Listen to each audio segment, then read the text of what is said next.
Ms. Cauchi Garcia, okay? She is Deputy Executive Director of the Peace and Equity Foundation.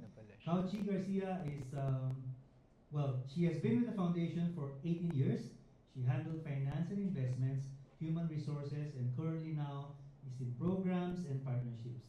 Prior to PEF, she was the Executive Director of the Ramon Aboitiz Foundation, Inc., the Microfinance Inc., serving thousands of micro-entrepreneurs.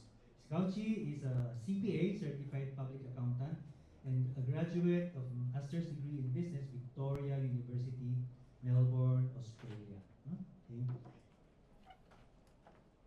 Good afternoon to everyone. Maayong hapon, magandang hapon sa lahat. Baka kailangan ng audio. On behalf of the Peace and Equity Foundation, I would like to thank the organizers for inviting us to this event. The theme of this year's National SE Conference, Scaling Changes, Advances of Social Enterprises in Poverty Reduction and Sustainable Development, resonates with PEF as we look to continue scaling up and building models that work so we can develop our partner SEs and bring lasting change to our communities in the country. Today, I will discuss financing and resource mobilization for social enterprises, sharing with you our experience and the lessons we learned in more than a decade and a half in supporting SEs. To begin, I would like to introduce our organization. The Peace and Equity Foundation, or PEF, was established in 2001 to empower the poor. It was set up to manage an endowment fund raised by the Code NGO as a commitment of the civil society to fight poverty. PEF shifted towards social enterprises after evaluating the effectiveness of the strategies and methods in project implementation, monitoring and evaluation, and financial management.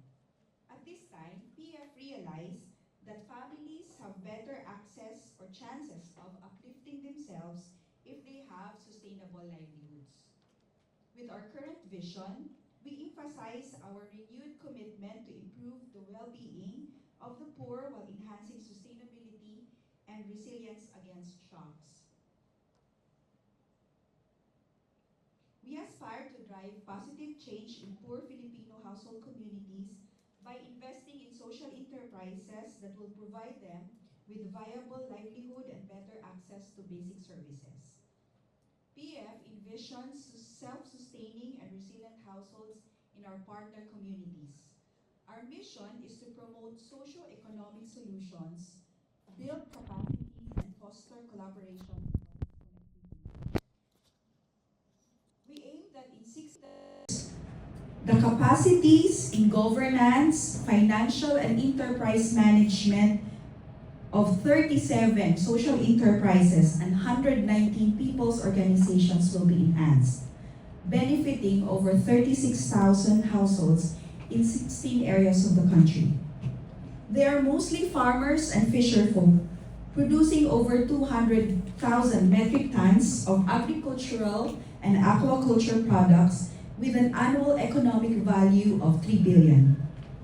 Fishing and farming communities are prioritized as they contribute significantly to the country's overall poverty rate. With PEF's 3 core programs, we aim to build more resilient and robust social enterprises and local networks. First program is the Enterprise Development Program. This is where we develop, replicate, and scale value chain models and approaches.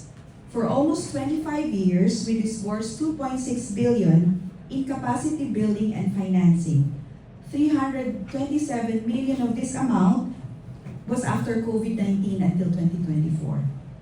In institution building, we help enhance the capacity of our partner SEs to manage their enterprise growth as well as downturns and disruptions. This is where we develop build on governance, leadership, partnership management, incorporate resilience strategies, and invest in systems, tools, and technical service providers. You will notice that our new strategy includes people's organizations that are connected to the value chain. They act as consolidators and suppliers of commodity to our partner social enterprises.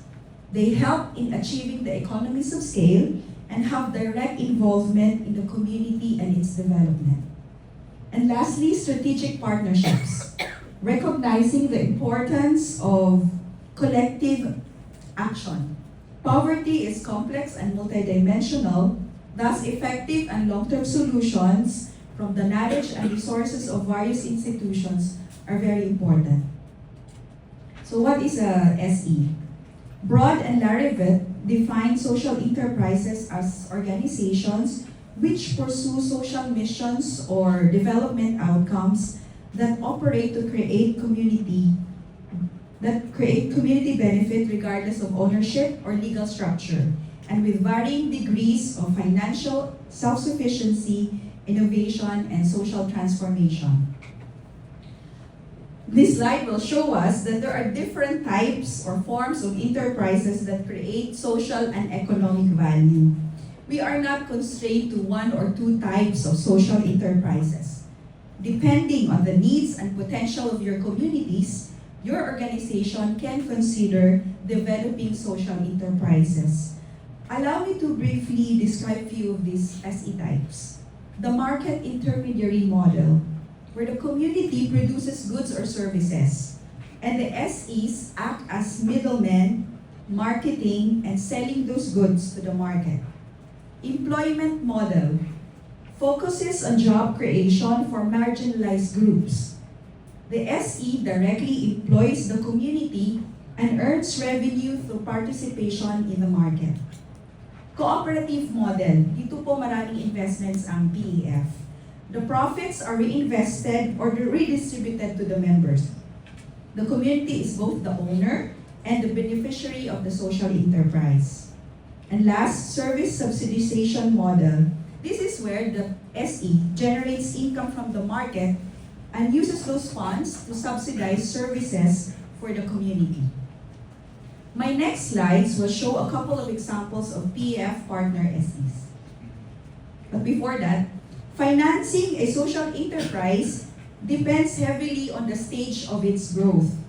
Each stage comes with different financial needs, risk profiles, and investor expectations.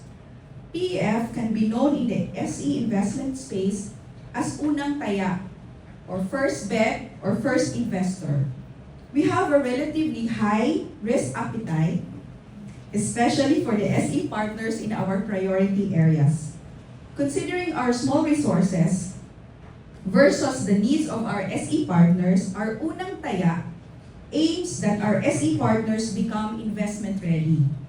PEF will gradually exit while they are mainstream with the big and more sustainable financing sources like land bank, DPP, commercial banks, and investors. SEs can also graduate with our company, Peace and Equity Holdings. This is 100% owned by the PEF and is investing in social enterprises. However, our experience in PEF and in Peace and Equity Holdings tells us that it takes more time and resources for SEs to survive, grow, and create impact. Unlike traditional businesses, SEs must balance profitability with social impact. The Global Organic and Wellness Corporation, or GLOCORP, was established to serve as the marketing arm of organic rice and muscovado farmers. Over time, it carried other products such as cocoa sugar, nuts, preserves, and other natural products. GLOCORP offers stable and better markets for farming communities. They guide the communities with the requirements of the market, such as the volume and the quality that the market require. Lastly, GLOCORP ensures fair distribution of benefits and profits among value chain stakeholders. It currently assists over 11,000 farmers across the country.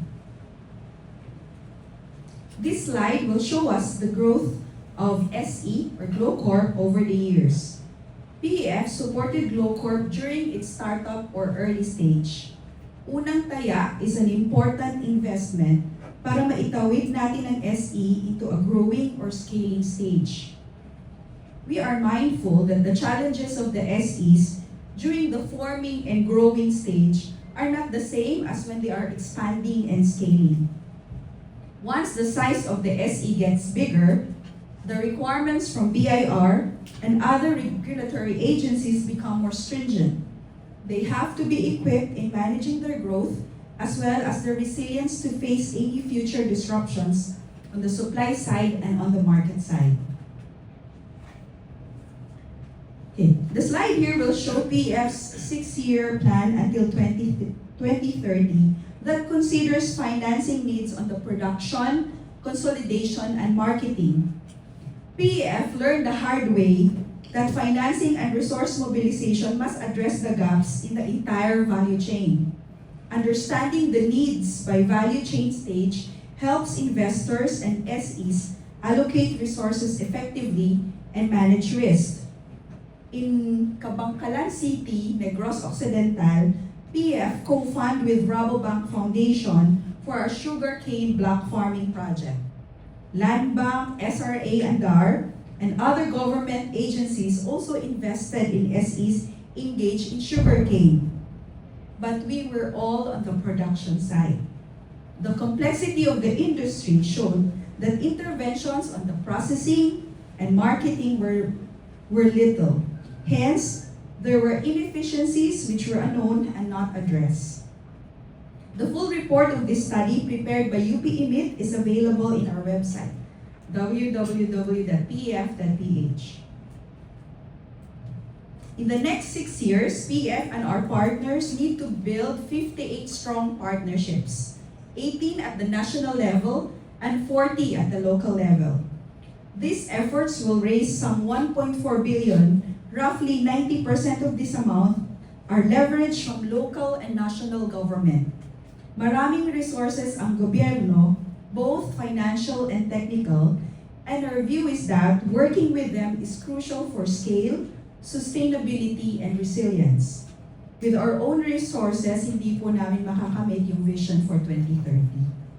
PEF will assist local partner organizations in creating networks to secure government support and strengthen their market position. PEF will leverage collaboration among partner organizations in 16 areas to share knowledge and best practices and foster industry or sector cooperation. By capacitating the SEs, they were able to qualify to be granted resources from the government. Bayanihan Millennium Multipurpose Cooperative, a partner in Pangantukan Bukidnon, received from PRDP 25.8 million warehouse for coffee processing and marketing. KCGI, our partner in Libak Sultan Kudarat, received 21 million coffee facilities, also from PRDP. LGU counterpart is in the form of engineering design and land preparation. Others qualify for funding from DBP, Land Bank, and ACPC for their working capital requirements and production loans. Part of PEF's effort in capacity building is to help people's organization transform or transition into a cooperative for them to access private and government resources. When our partner, Santa Rita Co-op in Padre Burgos, Quezon, transitioned into a cooperative, in less than 1 year, they were approved a land bank loan of 3 million with 2% annual interest under the CFIDP, Coconut Farmers and Industry Development Plan. Also under CFIDP, Santa Rita is currently engaged with Philippine Coconut Authority for the delivery and supply of seed nuts. Ang Hilo King Foundation granted them a 1.5 million warehouse facility. The lesson there is that there is a kind of structure of the SEs for them to access both private and public resources. Finally, to my last slide, there are 2 points I would like to highlight. One on the demand side, the SEs, and the second on the supply side, the investors. There is a need to strengthen the capacities of SEs. Governance and leadership is very important. Enterprise and financial management, ability to tap various resources, ability for them to work together. Dapat po nag-uusap-usap at nagtutulungan ang mga social enterprises.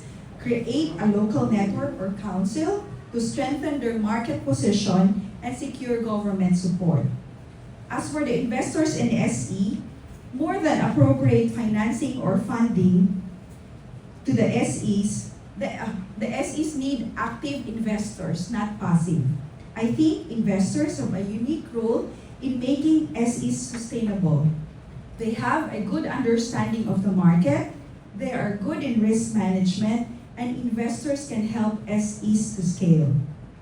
In the case of PEF, it is very clear to us that scaling and sustaining the social enterprises will ultimately lead to improved incomes for the farmers and fisherfolk in our focus areas.